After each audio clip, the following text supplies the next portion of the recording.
क्या आपको पता है 2013 में जो PSLV C-25 यानी मंगलयान और 2019 में JSLV यानी चंद्रयान 2 स्पेस में गया था, उसका इंजन यमटार ने बनाया था। जी हाँ दोस्तों, यमटार टेक्नोलॉजीज लिमिटेड। इसी स्टॉक के बारे में जानेंगे आज, लेकिन इन्वेस्ट करने से पहले इसके कुछ रिस्क फैक्टर भी है और इसके कुछ मोड भी है। इस वीडियो के बीच में इसी के बारे में बात करेंगे। तो फ्रेंड्स, आज हम बात करेंगे यमटार टेक्नोलॉजीज के बारे में। इसमें जानेंगे हम क्या है इसका बिजनेस मॉडल, कौन कौन से इससे प्रोडक्ट, कौन कौन से इसके सर्विसेज, उसके बाद में कौन कौन से सेक्टर को ये कैटर करती है, उसके बाद में इसका रेवेन्यू स्प्लिट कैसा है, कौन कौन से सेक्टर से कितना रेवेन्यू आता है। उसके बाद में जानेंगे कि इसका फंडामेंटल एनालिसिस कैसा है, इसका रेशियो एनालिसिस कैसा है, उसके बाद में इसका मैनेजमेंट एनालिसिस कैसा है, यानी इसका मैनेजमेंट जो है वो कैसा है। उसके बाद में जानेंगे कि इसके फ्यूचर ग्रोथ प्रॉस्पेक्ट क्या है, आगे जाके कंपनी 5 साल के बाद 2030 तक कैसा हमें दिख सकती है, कैसे प्रॉफिट इसके बढ़ सकते हैं। और उसके बाद में जानेंगे कंपनी के रिजल्ट कैसे हैं, कंपनी ने क्या क्या रिजल्ट अभी तक शो किए हैं, फ्यूचर प्रोजेक्शन क्या है उसके। और बाद में देखेंगे इसका कंक्लूजन कि कंपनी हमें कहाँ तक ग्रोथ दिखा सकती है। So let's see. लेकिन आगे बढ़ने से पहले अगर आप हमारे मल्टीबैगर कम्युनिटी का हिस्सा बनना चाहते हैं और ऐसे ही मल्टीबैगर रिटर्न पाना चाहते हैं तो सब्सक्राइब करना मत भूलें इस चैनल को, जिससे कि हम सब वेल्थ क्रिएट कर सके। So let's get begin. So दोस्तों, अब हम हैं कंपनी के ऑफिशियल वेबसाइट पे, जहाँ पे हम देख सकते हैं कंपनी जनरली 1 या 2 बिजनेस में इंक्लूड रहती है या फिर 1 या 2 सेक्टर में इंक्लूड रहती है। लेकिन ये कंपनी जो है, देखिए, न्यूक्लियर पावर में भी है, उसके बाद में स्पेस में भी है, उसके बाद में डिफेंस और एरोस्पेस में भी है, उसके बाद में क्लीन एनर्जी में भी है, उसके बाद में बॉल स्क्रू रोलर स्क्रू है। ये क्या होता है आगे जाके हम बात करेंगे। इतने बहुत सारे बिजनेस में इसका प्रेजेंस है, यानी ये बहुत बड़ा अपॉर्चुनिटी रखता है कि आगे जाके ये स्टॉक जो है मल्टीबैगर बनेगा। कैसे बनेगा, क्या है उसके बिजनेस और क्या है उसके मोड्स, लेट्स सी। इसमें पहला है वो है क्लीन एनर्जी। जी हाँ दोस्तों, जो कि पूरे दुनिया का फ्यूचर है। देखते हैं ये कंपनी क्लीन एनर्जी में कैसा काम करती है। आप यहाँ पे जो छोटे छोटे बॉक्सेस देख रहे हैं, ये कंपनी जो है ये बॉक्सेस बनाने का काम करती है। ये बॉक्सेस में क्या होता है, इसमें जो मीथेन का जो है, मीथेन से बनी हुई एनर्जी जो है वो इसमें स्टोर होती है। और कंपनी अभी जो ब्लूम एनर्जी, जो कि उसका मेजर कस्टमर है, उसके साथ में एक प्रोजेक्ट बनाने जा रही है, जिससे कि हम यहाँ पे ऐसे देख सकते हैं ये हाइड्रोजन बॉक्सेस है। यानी इससे कार्बन इमिशन जो है वो 0% होगा। कितना, 0%। और जिससे गवर्नमेंट को, इन्वायरमेंट को और पूरी कंट्री को बहुत फ़ायदा होने वाला है। और जो कि दोनों के कंट्रीब्यूशन में ये कंपनी काम कर रही है। यमटार और ब्लूम एनर्जी, जो कि USA का बहुत बड़ा कंपनी है, उससे दोनों के कोलैबोरेशन से एक कंपनी जो है वो काम कर रही है। दूसरा सेक्टर जो है वो है न्यूक्लियर पावर। जी हाँ दोस्तों, पिछले 40 सालों से ये कंपनी न्यूक्लियर पावर में काम कर रही है और नियर अबाउट 600 कंपोनेंट्स सप्लाई करने का काम ये कंपनी करती है, जो कि बहुत बढ़िया है। देख सकते हैं ऐसे जो है रिएक्टर ये बनाने का काम और सप्लाई करने का काम ये कंपनी करती है। हमारे गवर्नमेंट ने जो आत्मनिर्भर भारत का नारा लगाया है, उस नज़रिए से ये सेक्टर बहुत ही इंपॉर्टेंट है और उसका नाम है डिफेंस, एरोस्पेस एंड मैन्युफैक्चरिंग। जी हाँ दोस्तों, क्योंकि हमारे कंट्री ने डिक्लेयर किया है कि हम जो भी वेपन्स जो है वो इंपोर्ट करते थे, उसके मैक्सिमम वेपन्स जो अभी क्या करेंगे, मैन्युफैक्चरिंग करेंगे। कहाँ पे, इंडिया में मैन्युफैक्चरिंग करेंगे। अगर इंडिया में मैन्युफैक्चरिंग करेंगे तो उसके लिए बहुत सारे कंपोनेंट लगेंगे। वो कंपोनेंट बनाने का काम ये कंपनी करती है। कौन सी, यमटार टेक्नोलॉजीज करती है और इसके वजह से इसको बहुत इंपॉर्टेंस आया। देखते हैं पिछले 40 साल से ये कंपनी जो है इसमें काम कर रही है, यानी जो इंडिया का डिफेंस सेक्टर है उसके साथ में काम कर रही है। उसके जो हाई प्रिसीजन इक्विपमेंट जो है, कंपोनेंट जो है वो बनाने का काम ये कंपनी करती है। हाई प्रिसीजन इक्विपमेंट यानी बहुत ही स्ट्रॉन्ग कंपोनेंट, जिसको CNC मशीन से बनाया जाता है और उसके लिए बहुत सारी एक्सपर्टीज़ लगती है। इसके लिए ये कंपनी जो है इंडियन गवर्नमेंट के लिए काम करती है। ये कंपनी जो है मिसाइल मेकिंग में भी बहुत बड़ा रोल प्ले करती है।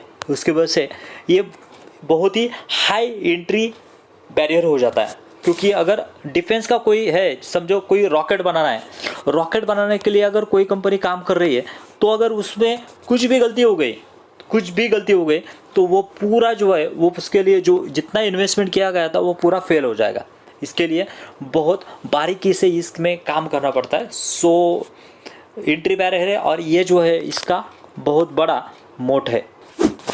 और इस सेक्टर के बारे में बात करेंगे तो हमने पहले ही बात किया है कि ये जो है कंपनी पिछले 30 ईयर्स से इसरो से अलाइन है, यानी जो कि चंद्रयान 2 है, मंगलयान है, उसके इंजन जो है इस कंपनी ने बनाया हुआ है, जो कि बहुत ही बढ़िया काम है।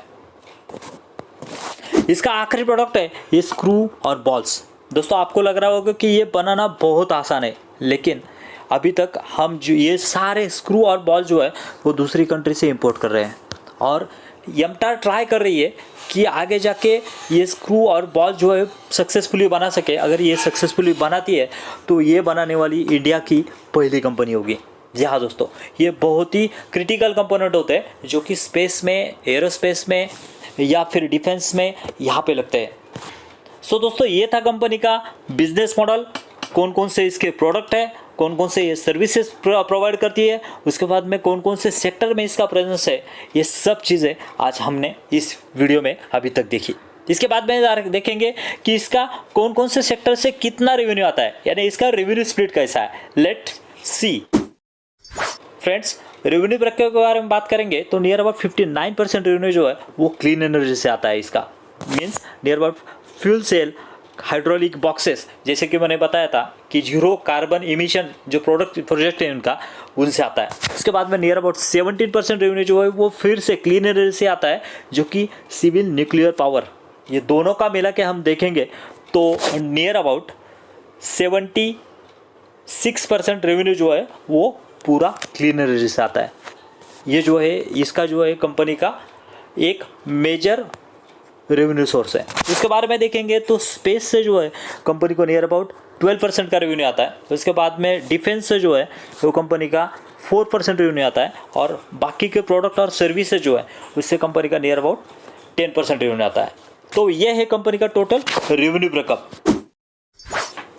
सो दोस्तों अब हम आए कंपनी के फंडामेंटल एनालिसिस पे, यानी रेशियो एनालिसिस पे। सो देख सकते हैं हम यहाँ पे मार्केट कैप जो है कंपनी का 5800, यानी अभी ये कंपनी जो है वो स्मॉल कैप से बढ़ के मिड कैप में एंटर हुई है। तो उसके बाद में ROCE देखेंगे तो 22, ROE देखेंगे तो 18। लेकिन जैसे जैसे कंपनी को ऑर्डर मिल रहे हैं, कंपनी का ऑर्डर बुक जैसा है उस हिसाब से कंपनी का ये ROCE और ROE जो है वो एक्सपोनेंशियली बढ़ सकता है। उसके बाद में आगे देखेंगे तो ये कंपनी का PEG रेशियो जो 0.7, यानी कंपनी फिलहाल भी अंडर वैल्यूड है। और उसके बाद में डेट टू इक्विटी रेशियो देखेंगे तो 0.23, यानी कंपनी जो है वो बहुत कम डेट के साथ अपना काम कर रही है। इवन दो इसके लिए कैपिटल ओरिएंटेड बिजनेस है, इसके लिए बहुत ज़्यादा कैपिटल की आवश्यकता होती है, लेकिन कंपनी अपना प्रॉफिट से जो है ये कंपनी मैनेज कर रही है पैसा। ओके, उसके बाद में सेल्स ग्रोथ देखेंगे तो 30%, जो कि बहुत बढ़िया है। नियर अबाउट 3 ईयर्स में कंपनी का सेल्स डबल हो रहा है। प्रॉफिट ग्रोथ देखेंगे तो फिनोमिनस 80% की profit growth, means near about her साल कंपनी जो है अपना प्रॉफिट जो है वो डबल कर रही है। ये पूरे पैरामीटर हमें बताती है। एक कंपनी जो है ये 5 स्टार कंपनी है। जी हाँ दोस्तों, ये कंपनी जो है ये 5 स्टार कंपनी है। सो जरूर ध्यान दीजिए। सो दोस्तों अब हम आए हैं कंपनी के प्रॉफिट एंड लॉस स्टेटमेंट पे। हम देख सकते हैं यहाँ पे कंपनी ने 2017 से कैसे अपने रेवेन्यू में जंप दिखाई है। देखते हैं वहाँ यहाँ पे हम देख सकते हैं 2017 में 101, 157, 187। सो दोस्तों अब हम आए हैं कंपनी के profit and loss.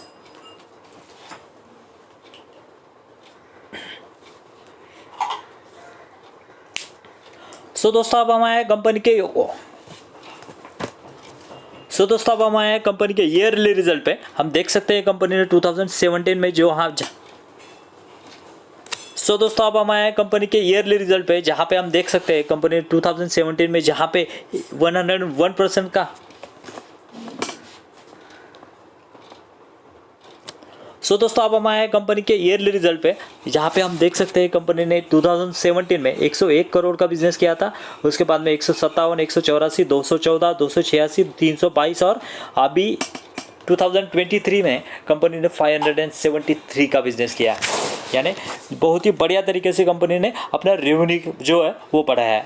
Then C company ने उस हिसाब से प्रॉफिट भी जनरेट किया है क्या। तो देखते हैं हम यहाँ पे कंपनी का प्रॉफिट जो कि 5, उसके बाद में 39, उसके बाद में थोड़ा सा डिप, उसके बाद में 46, उसके बाद में 61 और पिछले साल कंपनी ने 104 करोड़ का यहाँ पे प्रॉफिट जनरेट करके दिया। यानी नियर अबाउट 6 साल में नियर अबाउट 20 टाइम्स कंपनी का प्रॉफिट जो है यहाँ पे हम जंप करते हुए देख सकते हैं। तो जितना ये कंपनी बड़े बड़े सेक्टर में काम करती है ना, उतने ही बड़े बड़े इसके क्लाइंट है। देखिए इसमें क्लाइंट में है इसरो, इसके बाद में इसके क्लाइंट है सास, इसके बाद में इसका क्लाइंट है राफेल, इसके बाद में इसके क्लाइंट है टाटा, उसके बाद में ये भी थाईसेल्स, एलिनिया स्पेस, कॉलोनिस एरोस्पेस, ये बड़े बड़े क्लाइंट जो है इसके क्लाइंट है। उसके बाद में न्यूक्लियर पावर में देखेंगे तो देख सकते हैं DAE, बार्स, इसके बाद में NPCIL, न्यूक्लियर फ्यूल कॉम्प्लेक्स, ये जो है वो ये जो गवर्नमेंट कंपनियां हैं। उसके बाद में डिफेंस में देखेंगे तो DRDO है, उसके बाद में HAL है, उसके बाद में भारत डायनामिक है, उसके बाद में ARDE है और इसके बाद में ASL है। ये डिफेंस में बहुत बड़ी बड़ी कंपनियों के नाम हमें यहाँ पे दिख रहे हैं। उसके बाद में क्लीन एनर्जी में देखेंगे तो इसका सबसे बड़ा क्लाइंट जो है वो ब्लूम एनर्जी है, उसके बाद में हिट्स है। ये ऐसे क्लाइंट्स नोन एंड अननोन हमें यहाँ पे दिख रहे हैं जो कि बहुत बहुत बढ़िया है। इसका क्लाइंट लिस्ट देखेंगे तो देख सकता है पूरी वर्ल्ड वाइड इसकी क्लाइंट लिस्ट जो है हमें यहाँ पे दिख रही है। सो क्लाइंट लिस्ट के हिसाब से तो बहुत बढ़िया कंपनी है ये, जो कि हमें आगे मल्टीबैगल रिटर्न देने का दमखम रखती है। देखते हैं इस कंपनी का मैनेजमेंट कैसा है, जो कि पूरी डोर जो है इस कंपनी के मैनेजमेंट के हाथों में रहती है। तो हमें पता रहता है कि ये कंपनी आगे जाके किस हिसाब से अपने को ग्रो करेगी और अपने पैसे को भी ग्रो करेगी। Let's see the company management. So दोस्तों अब हम आए एमटार टेक्नोलॉजीज के मैनेजमेंट के ऊपर। यहाँ पे देख सकते हैं हम पर्वत श्रीनिवास रेड्डी जो कि मैनेजिंग डायरेक्टर है, जो कि पिछले 32 साल से इस सेक्टर का एक्सपीरियंस है इनको जो।